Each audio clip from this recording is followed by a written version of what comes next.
Johnson Victor ಅವರ ಜೀವಿತವನ್ನು ನಾವು ನೋಡಿದಾಗ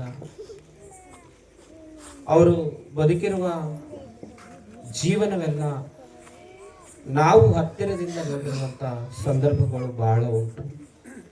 ಸುಮಾರು ವರ್ಷಗಳ ಹಿಂದೆ ನಾವು ಅವ್ರನ್ನ ನೋಡಿದ್ದೇವೆ, ಜೊತೆಯಲ್ಲೇ ಎದ್ದುಕೊಂಡು ಕಿಸಿ ಅನೇಕ ಸೆಮಿನಾರ್ಗಳಲ್ಲಿ, ಅನೇಕ ಮೀಟಿಂಗ್ಗಳಲ್ಲಿ, ಅನೇಕ ಕಾರ್ಯಕ್ರಮಗಳಲ್ಲಿ ಜಾನ್ಸನ್ ವಿಕ್ಟರ್ ಅವರು ಭಾಗಿಯಾದಾಗ ನಾವು ಕೂಡ ಅಲ್ಲಿ ಭಾಗಿಯಾಗಿವಿ.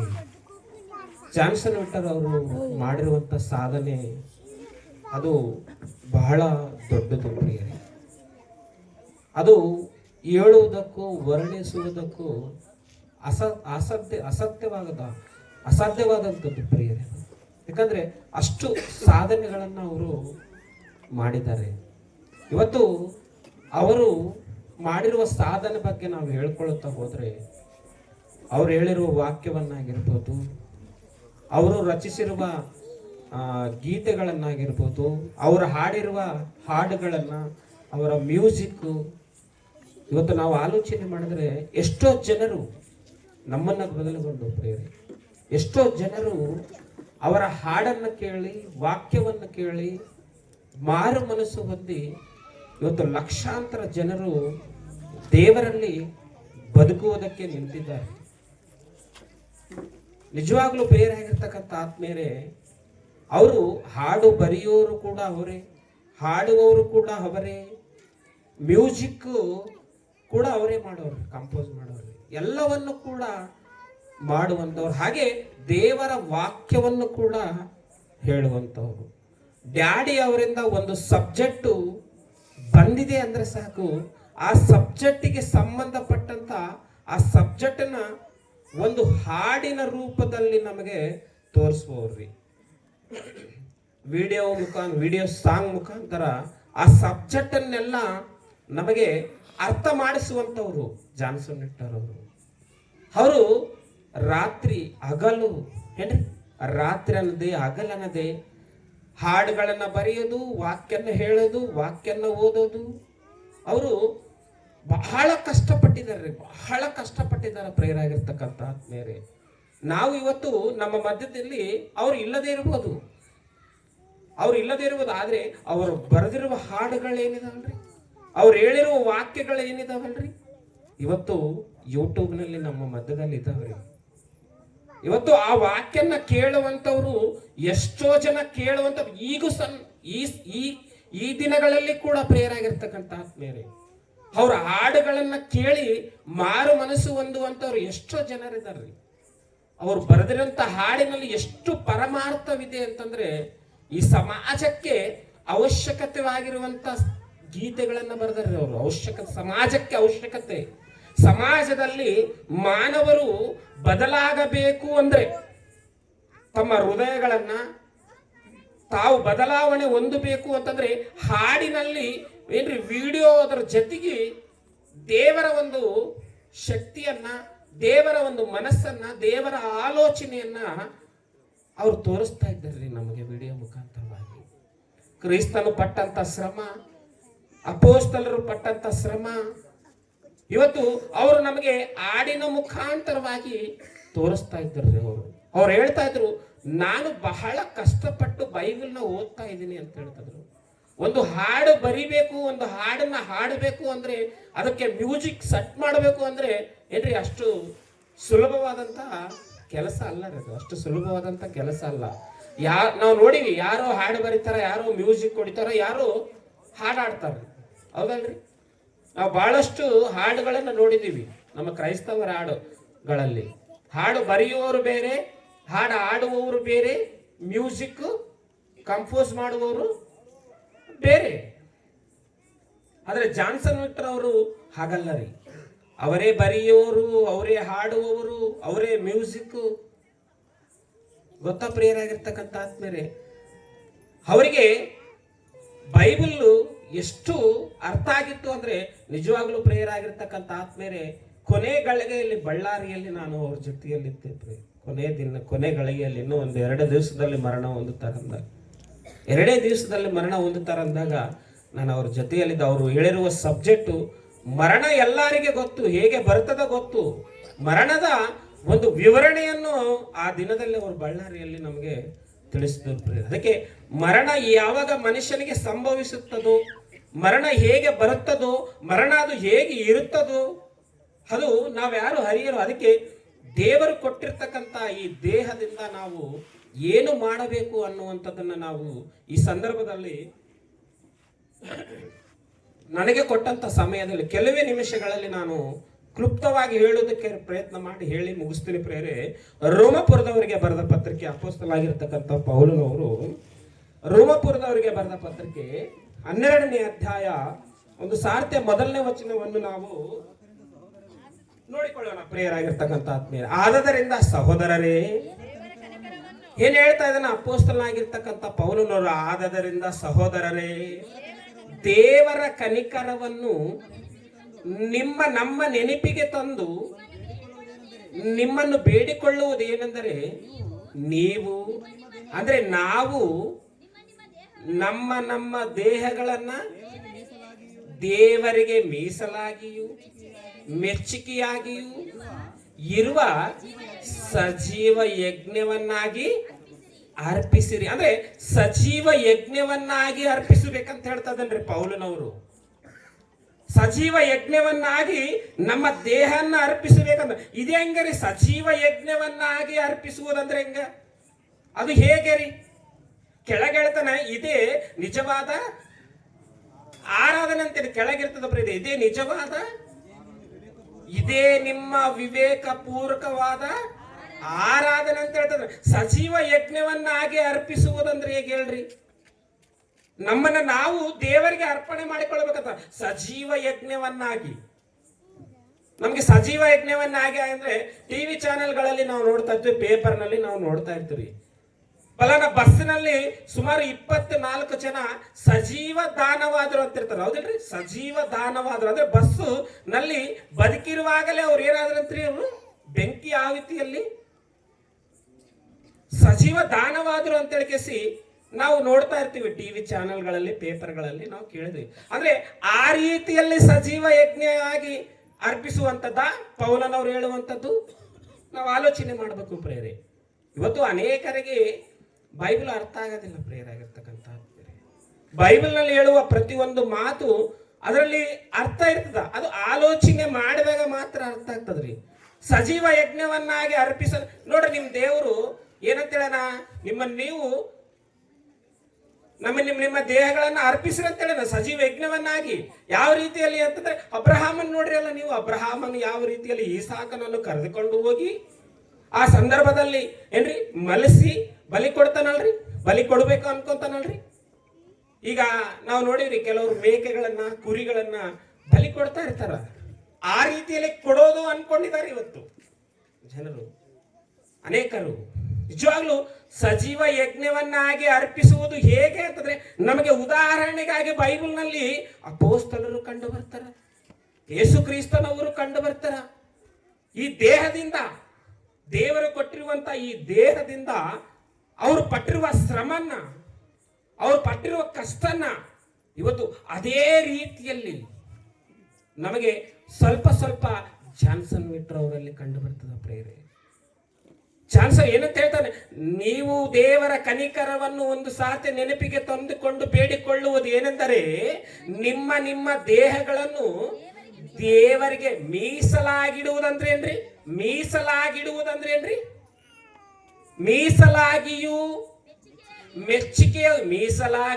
ಮೆಚ್ಚುಗೆಯಾಗಿಯೂ ಸಜೀವ ಯಜ್ಞವನ್ನಾಗಿ ಅರ್ಪಿಸುವ. ಮೀಸಲಾಗಿಡಬೇಕು. ನಾವು ಮೀಸಲಾಗಿಡ್ತಾ ಇರ್ತೀವಿ ಕೆಲವ್ರನ್ನ. ನಾವು ಚಿಕ್ಕವರಿದ್ದಾಗ ನಮ್ಮಮ್ಮ ಮುಡುಪು ಕಟ್ಟಿಡ್ತಿದ್ಲ್ರಿ. ಮುಡುಪು 5 ರೂಪಾಯಿ 10 ರೂಪಾಯಿ ದಿನ ತೆಗೆದು ಇದು ಯಾರಿಗೆ? ಯಾವುದೋ ಒಂದು ದೇವರಿಗೆ ಅಂತ ಹೇಳ್ತಾ ಇದ್ರಿ. ನಮ್ಗೆ ಮುಡುಪನ್ನ ಕಟ್ಟಿ ಸಜೀವ ಯಜ್ಞವನ್ನಾಗಿ ಸಮರ್ಪಿಸಿರಿ, ಮೀಸಲಾಗಿಯೂ ಅಂತಂದ್ರೆ ನಮ್ಮ ದೇಹವನ್ನು, ಈ ದೇಹ ಏನಿದೆಯಲ್ಲ ದೇವರು ಕೊಟ್ಟಿರುವಂತ ಈ ದೇಹದಿಂದ ದೇವರಿಗೆ ಮಾತ್ರ, ದೇವರ ಕೆಲಸಕ್ಕೆ ಮಾತ್ರ ಇದು ಉಪಯೋಗ ಆಗ. ಮೀಸಲಾಗಿಯೂ ಮೆಚ್ಚುಗೆಯಾಗಿಯೂ ವಿಧಾನದಲ್ಲಿ ಈ ದೇಹನ ನಾವು ಉಪಯೋಗಿಸಿಕೊಳ್ಬೇಕ್ರಿ. ದೇವರಿಗೆ ಮೆಚ್ಚುಗೆ ಆಗುವಂತ ರೀತಿಯಲ್ಲಿ. ಇವತ್ತು ಎಷ್ಟು ಜನ ದೇವರಿಗೆ ಮೆಚ್ಚುಗೆ ಆಗುವಂತ ರೀತಿಯಲ್ಲಿ ತಮ್ಮ ದೇಹನ್ನ ದೇವರಿಗಾಗಿ ಉಪಯೋಗಿಸ್ತಾ ಇದ್ದಾರೆ? ಆಲೋಚನೆ ಮಾಡಿರ್ತಕ್ಕಂಥ ಆತ್ಮೀಯರೇ, ಬೈಬಲ್ ಇಷ್ಟು ಸ್ವಸ್ಥನೆ ನಮಗೆ ಇಷ್ಟು ಕ್ಲಾರಿಟಿ ತೋರಿಸ್ತಾ ಇದೆ. ಇವತ್ತು ಯಾರಿಗೆ ಅರ್ಥ ಆಗ್ತಾ ಇದೆ? ಜಾನ್ಸನ್ ವಿಕ್ಟರನ್ನು ನೋಡಿದಾಗ ಇವತ್ತು ಉಪೇಂದ್ರ ಅಣ್ಣನವರು, ಇವತ್ತು ಸಂತೋಷ್ ಅಣ್ಣನವರು, ಇವತ್ತು ರಾಜೇಂದ್ರ ಅಣ್ಣನವರು, ಇವತ್ತು ಮಾಣಿಕ ಸರ್ ಅವರು, ಇವತ್ತು ಅನೇಕ ದೈವ ಸೇವಕರನ್ನ ನೀವು ನೋಡ್ರಿ, ಒಂದು ದಿನ ಕೂಡ ಅವರು ರೆಸ್ಟ್ ಮಾಡಲ್ರಿ. ಇವತ್ತು ಈ ಊರು, ನಾಳೆ ಇನ್ನೊಂದು ಊರು, ರಾತ್ರಿ ಪ್ರಯಾಣ ಆಗಲು ಸುವಾರ್ತೆ, ರಾತ್ರಿ ಪ್ರಯಾಣ ಆಗಲು ಸುವಾರ್ತೆ. ಇವತ್ತು ಮಾನವಿ, ನಾಳೆ ಹೈದರಾಬಾದ್, ನಾಡ್ದ ವಿಜಯವಾಡ. ಇವತ್ತು ಒಂದ್ ಸಾರ್ತಿ ನಾವು Bible open university India international ಇರ್ತಕ್ಕಂಥ ಅನೇಕ ದೈವ ಸೇವಕರ ಒಂದು ಚಾಟ್ ನೋಡಿದಾಗ ನಮ್ಗೆ ಅರ್ಥ ಆಗ್ತದೆ ಪ್ರೇಯರ್ ಆಗಿರ್ತಕ್ಕಂಥ ಆತ್ಮೀಯರೇ. ಒಂದು ವರ್ಷ ಪೂರ ಎದರಲ್ಲಿ ದೇವರ ಸೇವೆಯಲ್ಲಿ ನಮ್ಮಂತವ್ರನ್ನ ಅನೇಕರನ್ನ ದೇವರ ಮಾರ್ಗದಲ್ಲಿ ನಡೆಸುವುದರಲ್ಲಿ ತಮ್ಮ ದೇಹವನ್ನೇ ಸಮರ್ಪಣೆ ಮಾಡ್ತಾ ಇದ್ದಾರೆ, ಅರ್ಪಿಸ್ತಾ ಇದ್ದಾರೆ ಇವತ್ತು ಪ್ರೇಯರ್ ಆಗಿರ್ತಕ್ಕಂಥ ಆತ್ಮೀಯರು. ಅದಕ್ಕೆ ಬೈಬಲ್ ನಲ್ಲಿ ಅದೇ ರೋಮಪುರದವರಿಗೆ ಬರೆದ ಪತ್ರಿಕೆ ಅಪೊಸ್ತಲನಾಗಿರ್ತಕ್ಕಂಥ ಪೌಲನವರು ಇನ್ನೊಂದು ಮಾತು ಕೂಡ ಹೇಳ್ತಾನೆ ಪ್ರೇಯರೇ. 6ನೇ ಅಧ್ಯಾಯ 13ನೇ ವಚನ ಒಂದು ಸರ್ತೆ ನೀವು ನೋಡ್ರಿ. ಇದು ಮಾತ್ರವಲ್ಲದೆ ನೀವು ನಿಮ್ಮ ಅಂಗಗಳನ್ನು, ಅಂದ್ರೆ ಈ ದೇಹದಲ್ಲಿರ್ತಕ್ಕಂಥ ಕೈ, ಕಣ್ಣು, ನೀವು ನಿಮ್ಮ ಅಂಗಗಳನ್ನು ಪಾಪಕ್ಕೆ ಒಪ್ಪಿಸುವವರಾಗಿದ್ದು ದುಷ್ಟತ್ವವನ್ನು ನಡೆಸುವ ಸಾಧನೆಗಳನ್ನಾಗಿ ಮಾಡಿಕೊಳ್ಳಬೇಡ್ರಿ ಅಂತ ಹೇಳ್ತದನ್ನ ಪೌಲನವರು. ಈ ದೇಹದಿಂದ ದುಷ್ಟತ್ವವನ್ನು ನಡೆಸುವ ಸಾಧನೆಗಳನ್ನಾಗಿ, ಕೊಲೆ ಮಾಡುವ ದೇಹವನ್ನಾಗಿ, ಕೈಗಳನ್ನಾಗಿ, ಮೋಸ ಮಾಡುವ ಮನಸ್ಸುಳ್ಳವರನ್ನಾಗಿ, ದುಷ್ಟ ಕಾರ್ಯಗಳಿಗೆ ಈ ದೇಹನ ಸಾಧನೆ ಆಗಿ ಮಾಡಿಕೊಳ್ಳಬಾಡ್ರಿ. ನೋಡ್ರಿ, ಬೈಬಲು ಹೇಳುವಂತ ಮಾತು ಇವತ್ತು ನಮ್ಮೆಲ್ಲರಿಗೆ ಅರ್ಥ ಆಗಬೇಕು ಪ್ರೇರಿ. ಭಕ್ತರು ಹೇಳುವ ಮಾತುಗಳು ಇವೆಲ್ಲ. ಭಕ್ತರು, ಪೌಲನವ್ರು ಏನ್ ಹೇಳಿದ್ರು ಗೊತ್ತಾ? ನಾನು ಬದುಕಿದರೆ ನಾನು ಕ್ರಿಸ್ತನಿಗೆ, ಆದ್ರೆ ಸತ್ತರೆ ನನಗೆ ಲಾಭ. ನಾವ್ ಯಾರನ್ನ ಹೇಳಬಲ್ಲಿವೆ? ಇಲ್ಲಿದ್ದವ್ರು ಯಾರ ನಾನು ಬದುಕಿದರೆ ಕ್ರಿಸ್ತನು, ಸತ್ರೆ ನನಗೆ ಲಾಭ ಅಂತ ಹೇಳ್ತೀರ? ಒಬ್ಬ ಗಂಡ ಹೆಂಡತಿ ಹೇಳ್ತಾನ್ರಿ, ನಾನು ನಿನಗೋಸ್ಕರನೇ ಬದುಕುತ್ತಾ ಇದ್ದೀನಿ ಅಂತನ್ರಿ. ಒಬ್ಬ ಹೆಂಡತಿ ಹೇಳ್ತಾಳ್ರಿ, ನೀನು ಒಡೆದ್ರೇನು ಬಿಟ್ರೇನು, ನೀನು ಎಷ್ಟು ಚಿಂತೆ ಹಿಂಸೆ ಕೊಟ್ರೇನು, ಬದುಕಿದ್ರೆ ನಿನಗೋಸ್ಕರ, ಸತ್ರೆ ನಿನಗೋಸ್ಕರನೇ. ಈ ರೀತಿಯಲ್ಲಿ ಹೇಳುವವರನ್ನ ನಾವು ಸಮಾಜದಲ್ಲಿ ಕಾಣ್ತೀವಿ. ಪೌಲನವರು ಹಾಗೆ, ಬದುಕಿದರೆ ಕ್ರಿಸ್ತು, ಸತ್ತರೆ ನನಗೆ ಲಾಭ. ಅದಕ್ಕೆ ದುರ್ನೀತಿ ನಿಮ್ಮ ಅಂಗಗಳನ್ನು ದುರ್ನೀತಿ ಸಾಧನಗಳನ್ನಾಗಿ ಮಾಡಿಕೊಳ್ಳಬೇಡ್ರಿ. ಮತ್ತೆ ಏನ್ ಮಾಡಿಕೊಳ್ಳಬೇಕು ದೇವ್ರೆ ಅಂತ ಕೇಳಿದ್ರೆ ಪೌಲನವ್ರು ಕೆಳಗೆ ಹೇಳ್ತಾರೆ. ಪೌಲನವರಿಗೆ ನಾವು ಒಂದು ವೇಳೆ ಕೇಳಿದ್ರೆ ಅವ್ರು ಹೇಳ್ತಾ ಇದಾರೆ ನೋಡ್ರಿ ಕೆಳಗೆ, ಆದರೆ ಸತ್ತವರ ಒಳಗಿಂದ ಜೀವಿತರಾಗಿ ನಿಮ್ಮನ್ನು ದೇವರಿಗೆ ಒಪ್ಪಿಸಿಕೊಟ್ಟು ನಿಮ್ಮ ಅಂಗಗಳನ್ನು ನೀತಿ ಕೃತ್ಯಗಳನ್ನು ನಡೆಸುವ ಸಾಧನೆಗಳನ್ನಾಗಿ ಮಾಡಿಕೊಳ್ಳ್ರಿ ಅಂತ ಹೇಳ್ತದ. ನೀತಿ ಕೃತ್ಯಗಳನ್ನ ಮಾಡುವ ಸಾಧನೆಗಳನ್ನಾಗಿ ಮಾಡಿಕೊಳ್ಬೇಕು. ಈ ದೇಹದಿಂದ ದೇವರು ನಮಗೆ ಈ ಆಕಾರವನ್ನು ಕೊಟ್ಟಿದನಲ್ಲ, ಈ ದೇಹವನ್ನು ರೂಪಿಸಿದನಲ್ಲ. ಜಾನ್ಸನ್ ವಿಕ್ಟರ್ಗೆ ಹೇಗೆ ಕೊಟ್ಟಿದನು, ಪ್ರಸನ್ನ ಬಾಬು ಅವರಿಗೆ ಯಾವ ರೀತಿಯಲ್ಲಿ ಕೊಟ್ಟಿದನು, ಉಪೇಂದ್ರ ಅಣ್ಣನವರು, ಸಂತೋಷ್ ಅಣ್ಣನವರು, ಮಾಣಿಕ್ಯ ಸಾರ್ ಅವರು, ಇವತ್ತು ನಮಗೆ, ಇವತ್ತು ಅಪೋಸ್ತಲರಿಗೆ, ಪೌಲನವರಿಗೆ ನಾವೆಲ್ಲರ ಆಲೋಚನೆ ಮಾಡ್ಬೇಕ್ರಿ. ಇವತ್ತು ಅವರಿಗೆ ತಮಗೆ ಕೊಟ್ಟಂತ ದೇಹದಿಂದ ಯಾವ ಕೆಲಸಕ್ಕಾಗಿ ಅದನ್ನ ಸಮರ್ಪಣೆ ಮಾಡಿಕೊಳ್ತಾ ಇದ್ದಾರೆ, ನಾವು ಯಾವ ಕೆಲಸಕ್ಕಾಗಿ ಸಮರ್ಪಣೆ ಮಾಡಿಕೊಳ್ತಾ ಇದ್ದೀವಿ? ಏನ್ ಹೇಳ್ತಾರ? ನೀತಿ ನಮ್ಮ ಇನ್ನೊಂದ್ಸತ್ತೋದಮ್ಮ, ನೀತಿ ಕೃತ್ಯಗಳನ್ನು ನಡೆಸುವ ಸಾಧನೆ ಇಡ್ರಿ. ದೇವರು ಮೆಚ್ಚುವ ಕಾರ್ಯಗಳನ್ನು ಮಾಡುವುದರಲ್ಲಿ ಸಾಧನೆಗಳನ್ನಾಗಿರ್ಬೇಕು ನಾವು. ಅದರಲ್ಲಿ ಪೋಟಿ ಪಡಬೇಕು ನಾವು. ಅದರಲ್ಲಿ ಏನ್ ಮಾಡ್ಬೇಕ್ರಿ? ನಾನು ಮುಂದೆ, ನಾನು ಮುಂದೆ, ನಾನು ಮುಂದೆ. ನೀತಿ ಕೃತ್ಯಗಳಲ್ಲಿ ನಡೆಸುವ ಸಾಧನೆಗಳನ್ನಾಗಿ ನಮ್ಮ ದೇಹನ ನಾವು ಸಿದ್ಧ ಮಾಡಿಕೊಳ್ಳಬೇಕು. ಸಮರ್ಪಿಸ್ರಿ ಆತನಿಗೆ ಆತನಿಗೆ ಆತನಿಗೆ ದೇವರಿಗೆ ಸಮರ್ಪಣೆ ಮಾಡಬೇಕು ನಾವು ಈ ದೇಹದಿಂದ. ಇವತ್ತು ಎಷ್ಟರ ಮಟ್ಟಿಗೆ ಈ ಸಮಾಜದಲ್ಲಿರ್ತಕ್ಕಂಥ ಕ್ರೈಸ್ತವರು ಎಷ್ಟರ ಮಟ್ಟಿಗೆ ದೇವರಿಗೋಸ್ಕರ, ಕ್ರಿಸ್ತನಿಗೋಸ್ಕರ, ಬೈಬಲ್ಗೋಸ್ಕರ ಚಿಂತನೆಯಲ್ಲಿದ್ದಾರೆ? ಆಲೋಚನೆ ಮಾಡ್ರಿ, ಚಿಂತನೆಯಲ್ಲಿದ್ದಾರೆ. ಬೈಬಲ್ನಲ್ಲಿ ಇರ್ತಕ್ಕಂಥ ಭಕ್ತರ ಬಗ್ಗೆ ಚಿಂತನೆ ಇದನ. ಪೌಲನವರು ಹೇಗೆ ಮರಣ ಹೊಂದಿದರು, ಅಪೋಸ್ತಲರು ಹೇಗೆ ಮರಣ ಹೊಂದಿದರು, ಭಕ್ತರು ಹೇಗೆ ಮರಣ ಹೊಂದಿದರು, ಅವರು ಮಾಡಿರುವ ಸಾಧನೆಗಳು ಏನು, ಅವರು ಮಾಡಿರುವ ತ್ಯಾಗಗಳೇನು, ಬೈಬಲ್ನಲ್ಲಿ ಯಾರನ್ನ ಆಲೋಚನೆ ಮಾಡ್ತಾರ ಇವತ್ತು ಹೇಳಿ? ಭಕ್ತರು ಮಾಡಿರುವ ಆ ಒಂದು ತ್ಯಾಗಗಳನ್ನ ಏನ್ರಿ? ಭಕ್ತರೇನು ತಮಗಿರುವುದನ್ನೆಲ್ಲ ಕಸ ಅಂದ್ಕೊಂಡ್ರಂತ್ರಿ. ನಾವು ನಮಗಿರುವುದನ್ನೆಲ್ಲ ಬೀರುವುದಲ್ಲಿಡ್ತೀವಿ ನಾವು. ಏನ್ರಿ? ಎಲ್ಲಿಡ್ತೀವಿ ನಾವು? ಬೀರುವುದಲ್ಲಿ, ಬ್ಯಾಂಕ್ ಲಾಕರ್ನಲ್ಲಿ. ಒಂದಕ್ಕೊಂದು ಒಂದು ಗಟ್ಟಾಗಣ ಮತ್ತೊಂದು ಗಟ್ಟ, ಒಂದು ಗಟ್ಟಾಗಣ ಮತ್ತೊಂದು ಗಟ್ಟ ಜಮಾ ಮಾಡ್ತೀವಿ ನಾವು. ಇವತ್ತಿನ ಸಮಾಜದಲ್ಲಿರ್ತಕ್ಕಂಥವ್ರು, ಪೌಲನವರು, ಅಪೋಸ್ತಲರು ಏನಂದ್ರೆ ಗೊತ್ತಾ? ಇದು ಕಸ, ನಮಗೆ ಬೇಕಿಲ್ಲ ನಮಗಂದ್ರೆ ಇದು ಕಸ. ತೆಲುಗಿನಲ್ಲಾದ್ರೆ ಏನು? ಪೆಂಟತೋ ಎಂಚುಕೊಂಡಿರಂತ ಪೆಂಟ ಏನ್ರಿ? ನಾವ್ ಅಂತೀಯ 100 ರೂಪಾಯಿ ನೋಟ್ ಬಿದ್ರೆ ತಗೊಂಡು ಮಸ್ತ್ ಪರ್ಸನಾಲಿಟಿಗೆ ಅಂತೀರಿ ನಾವು. ಏನ್ ಕೆಲವರು ಬಿಡ್ರಿ, ನಾವಂತ ಹಚ್ಚಿಗಲ್ಲ. ಕೆಲವ್ರು ಅಂದ್ರೆ ತಗೊಂಡು ಅದ್ರನ್ನ ನಮಸ್ಕಾರ ಮಾಡಿ ಏನ್ರಿ ಆಲೋಚನೆ ಮಾಡ್ಬೇಕು. ಬೈಬಲ್ ಎಷ್ಟು ವಿವರಣೆ ನಮಗೆ ಕೊಡ್ತಾ ಇದೆ ಗೊತ್ತಾ? ಕೊರಿಂಥದವರಿಗೆ ಬರೆದ ಪತ್ರಿಕೆ ಮುಗಿಸ್ತೀನಿ ಪ್ರಿಯರೇ. ಮೊದಲನೇ ಕೊರಿಂಥದವರಿಗೆ ಬರೆದ ಪತ್ರಿಕೆ 20ನೇ ಅಧ್ಯಾಯ 28ನೇ ವಚನ ಒಂದು ಸರ್ತಿ ನೀವು ನೋಡ್ರಿ ಪ್ರಿಯರೇ.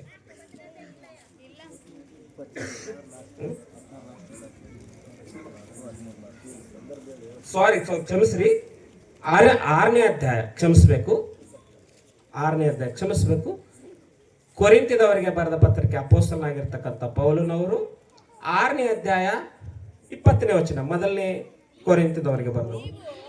ನೀವು ಅಂದ್ರೆ ನಾವು, ನೀವು ಅಂದ್ರೆ ಯಾರಿಗೂ ಅನ್ಕೋಬೇಡ್ರಿ. ಮತ್ತೆ ನೀವು ಅಂದ್ರೆ ನಾವು, ಇಲ್ಲಿ ಕುಂತಿರೋರು ನೀವು ಪ್ಲಸ್ ನಾನು, ಇನ್ಕ್ಲೂಡಿಂಗ್ ನನ್ನ ಸೇರಿಸಿಕೊಂಡು ನಾವು. ನೀವು ನಿಮ್ಮ ಸ್ವಂತ ಸ್ವತ್ತಲ್ಲ.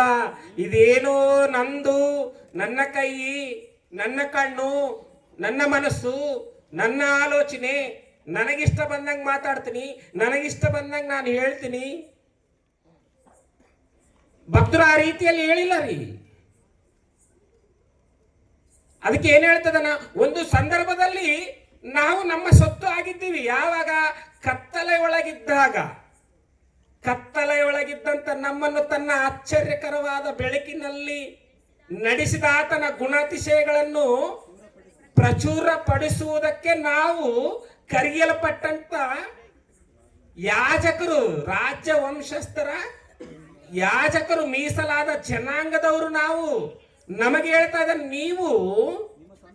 ನೀವು ನಿಮ್ಮ ಸ್ವಂತ ಸ್ವತ್ತಲ್ಲ ಏನ್ರಿ? ನೀವು ಕೊಂಡ್ಕೊಳ್ಳಪಟ್ರಿ, ಕ್ರಯಕ್ಕೆ ಕೊಂಡ್ಕೊಳ್ಳಪಟ್ಟವ್ರು ನಾವೆಲ್ಲರೂ. ಆದ ಕಾರಣ ನಿಮ್ಮ ದೇಹದಲ್ಲಿ ದೇವರ ಪ್ರಭಾವವನ್ನು ಪ್ರಕಾಶಪಡಿಸಬೇಕು. ನಮ್ಮ ದೇಹದಲ್ಲಿ ಏನ್ ಕಾಣಬೇಕ್ರಿ? ಯಾವ ಪ್ರಕಾಶಿಸಬೇಕ್ರಿ? ಏನ್ರಿ? ದೇವರ ಪ್ರಭಾವ ಪ್ರಕಾಶಿಸಬೇಕು. ಇವತ್ತು ದೇವರ ಪ್ರಭಾವ ಪ್ರಕಾಶಿಸ್ತಾ ಇದೆಯಾ ಏನ್ರಿ?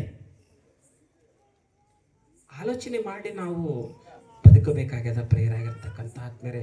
ಅದಕ್ಕೆ ಆ ದೇವರ ಏನ್ರಿ ಸರ್ವಾಧಿಕಾರಿ ಕ್ರಿಸ್ತನ ಸಭೆಯವರು ಒಳ್ಳೆ ಅಂಶ ಅನ್ನೋದು. ನಿಜವಾಗ್ಲೂ ಸಾಮೇಲಣ್ಣನವರು ಹೇಳಿದ್ರು ನಮ್ಗೆ, ಇದನ್ನೇ ಇಡೋಣ ಅಂತೇಳಿ. ದೇವರ ನೆನಪಲ್ಲಿ ಉಳಿಯುವ ಭಕ್ತರ ಮರಣ ದೇವರ ನೆನಪಲ್ಲಿರಬೇಕು. ನಮ್ಮ ಮರಣ ಮನುಷ್ಯರಲ್ಲೇ ಇರೋಕೆ ಕಷ್ಟ ಆಗ್ಯದ್ರಿ ನೆನಪಿನಲ್ಲಿ. ಇವತ್ತು ಇವತ್ತು ಜಾನ್ಸನ್ ವಿಕ್ಟರ್ ಅವ್ರನ್ನ ನಾವೇ ಅಷ್ಟೇ ಅಲ್ಲ ನೆನೆಸ್ಕೊಳ್ತಾ ಇರೋದು. ಸರ್ವಾಧಿಕಾರಿ ಕ್ರಿಸ್ತನ ಸಭೆದವ್ರು ಮಾತ್ರ ಅಲ್ಲರಿ, ಲೋಕೇಶ್ ಮಾತ್ರ ಅಲ್ಲರಿ. Bible open university, India international, ಅನೇಕ ಕ್ರೈಸ್ಟ್ ಚರ್ಚ್ ನಲ್ಲಿ ಇವತ್ತು ಈ ಕಾರ್ಯಕ್ರಮಗಳು ನಡೀತಾ ಇದಾವೆ ಗೊತ್ತಾ. ಅನೇಕ ಚರ್ಚ್ಗಳಲ್ಲಿ ಇವತ್ತು ಜಾನ್ಸನ್ ವಿಕ್ಟರ್ ಅವರ ಮರಣವನ್ನು ನೆನಪು ಮಾಡಿಕೊಳ್ತಾ ಇದ್ದಾರೆ. ಕೊನೆ ವಚನ, ಸಮಯ ಮುಗಿತು, ಕ್ಷಮಿಸಬೇಕು. ಮತ್ತಾಯನ ಬರೆದ ಸುವಾರ್ತೆ 20ನೇ ಅಧ್ಯಾಯ 28ನೇ ವಚನ, ಕೊನೆಯ ವಚನ. ಹಾಗೆ ಏನ್ ಹೇಳ್ತಾ ಇದ್ದಾನೆ ಯೇಸು ಕ್ರಿಸ್ತನು. ಪೌಲನವರು ಕೇಳಿದ್ವಿ ನಾವು ಇಷ್ಟೊತ್ತುವರೆಗೂ, ಪೌಲನವ್ರ ಬಗ್ಗೆ ನಾವು ಅವ್ರು ಹೇಳಿರುವ ಮಾತನ್ನು ನಾವು ತಿಳ್ಕೊಂಡಿವಿ, ಗ್ರಹಿಸಿಕೊಂಡಿವಿ, ಕೇಳಿದಿವಿ. ಯೇಸು ಕ್ರಿಸ್ತನವರು ಏನ್ ಹೇಳ್ತಾ ಇದಾರೆ ನೋಡ್ರಿ. ಹಾಗೆ ಮನುಷ್ಯ ಕುಮಾರನು ಸೇವೆ ಮಾಡಿಸಿಕೊಳ್ಳುವುದಕ್ಕೆ ಬರಲಿಲ್ಲಪ್ಪ, ಸೇವೆ ಮಾಡುವುದಕ್ಕೂ ಅನೇಕರನ್ನು ಬಿಡಿಸಿಕೊಳ್ಳುವುದಕ್ಕಾಗಿ ತನ್ನ ಪ್ರಾಣವನ್ನು ಈಡು ಕೊಡುವುದಕ್ಕೂ ಬಂದನು. ಏನಂದ್ರೆ ಯೇಸು ಕ್ರಿಸ್ತನವರು ಅನೇಕರನ್ನ ಬಿಡಿಸುವುದಕ್ಕೆ ತನ್ನ ಪ್ರಾಣವನ್ನೇ ಕೊಡುವುದಕ್ಕೆ ಬಂದನಂತ. ನೋಡ್ರಿ ಎಷ್ಟು ಅದ್ಭುತವಾದಂತ ಸಂಗತಿ ನಾವು ಕೇಳ್ತಾ ಇದ್ದೀವಿ ಇವತ್ತು. ಎಷ್ಟು ಒಳ್ಳೆ ಸಂಗತಿ ಇವತ್ತು ನಾವೆಲ್ಲರೂ ತಿಳ್ಕೊಳ್ತಾ ಇದ್ದೀವಿ. ಇವತ್ತು ಜಾನ್ಸನ್ ವಿಕ್ಟರ್ ಅವರು ತಮ್ಮ ಪ್ರಾಣವನ್ನು ಸೇವೆಯಲ್ಲೇ ಕಳೆದರ್ರಿ. ಹಾಡು ಬರೆಯುವುದರಲ್ಲಿ, ವಾಕ್ಯ ಓದುವುದರಲ್ಲಿ, ವಾಕ್ಯ ಹೇಳುವುದರಲ್ಲಿ, ಮ್ಯೂಸಿಕ್ ಹಾಡು ಹಾಡುವುದರಲ್ಲಿ ತಮ್ಮ ದೇಹವನ್ನೆಲ್ಲ ಯಾರಿಗೆ ಸಮರ್ಪಣೆ ಆಗಿಟ್ರು? ದೇವರಿಗೆ. ಅದೇ ನಿಜವಾದ ದೇವರ ಆರಾಧನೆ ಪ್ರಿಯರೇ. ಅದಕ್ಕೆ ಈ ವಾಕ್ಯಗಳು ನಿಮ್ಮ ನಮ್ಮ ಆತ್ಮೀಯ ಲಾಭಕ್ಕಾಗಿ ದೇವರ ಆಶೀರ್ವದಿಸಲಿ. ಒಂದು 5 ನಿಮಿಷ ಜಾಸ್ತಿ ಹೇಳಿ ಅನ್ಕೊಂತೀನಿ, ಎಲ್ಲರೂ ಕ್ಷಮಿಸಬೇಕು. ಕಣ್ಣು ಮುಚ್ಚಿ ಚಿಕ್ಕದಾಗಿ ಪ್ರಾರ್ಥನೆ ಮಾಡಿ ಸಮಯವನ್ನು ಅಧ್ಯಕ್ಷರಿಗೆ ಒಪ್ಪಿಸೋಣ. ಪ್ರಿಯ ಪರಲೋಕದಲ್ಲಿರುವ ನಮ್ಮ ತಂದೆಯಾದ ದೇವರೇ, ನಿನ್ನ ಶ್ರೇಷ್ಠವುಳ್ಳ ನಾಮಕ್ಕೆ ವಂದನೆಗಳು ದೇವ. ಇಷ್ಟರವರೆಗೂ ನೀನು ಕೊಟ್ಟಂತ ಜ್ಞಾನದ ಮುಖಾಂತರ ನಿಮ್ಮ ಮಕ್ಕಳಿಗೆ ವಾಕ್ಯವನ್ನು ತಿಳಿಸಿದ್ದೇನೆ. ಹೌದು ದೇವ, ಕೇಳಿದಂಥ ಮಾತುಗಳು ನನ್ನವಲ್ಲ, ನಿನ್ನವೆಂದು ತಿಳಿದುಕೊಂಡು ಜೀವಿಸೋ ಭಾಗ್ಯ ಅನುಗ್ರಹಿಸು. ನಿನ್ನ ಮಗನು ಲೋಕೇಶನು ತನ್ನ ದೇವರೇ ತನ್ನ ಕಷ್ಟಾರ್ಜಿತದಿಂದ ಈ ಒಂದು ಸಭೆಯನ್ನು ಸಿದ್ಧಪಡಿಸಿದ್ದಾನೆ. ಹೌದು ತಂದೆ, ಕುಟುಂಬವನ್ನು ಆಶೀರ್ವದಿಸು, ಬಲಪಡಿಸು. ಹಾಗೆ ಆ ಕುಟುಂಬ ಅಂತ ನಡೆಸುವಂತ ಸಭೆ ಪಾಲಕರಾಗಿರ್ತಕ್ಕಂಥ ಸಾಮೇಲಣ್ಣವರನ್ನು ಕೂಡ ಆಶೀರ್ವದಿಸು, ಬಲಪಡಿಸು. ಇನ್ನೂ ಹೆಚ್ಚಿನ ರೀತಿಯಲ್ಲಿ ಇನ್ನೂ ಅನೇಕ ಕಾರ್ಯಕ್ರಮ ಮಾಡುವುದಕ್ಕೆ ಜ್ಞಾನ ವಿವೇಕವನ್ನು ಅನುಗ್ರಹಿಸಬೇಕಂತ ಹೇಳ್ತಾ, ಮುಂದೆ ಹೇಳುವಂತ ಅಣ್ಣನವರಿಗೆ ಕೂಡ ಸಮಯೋಚಿತವಾದ ಜ್ಞಾನವನ್ನು ಅನುಗ್ರಹಿಸಬೇಕಂತ ಹೇಳ್ತಾ ಈ ಒಂದು ಪ್ರಾರ್ಥನೆ ಯೇಸು ನಾಮದಲ್ಲಿ ಬಿಡ್ತೇನಪ್ಪ ತಂದೆ, ಆಮೇಲೆ.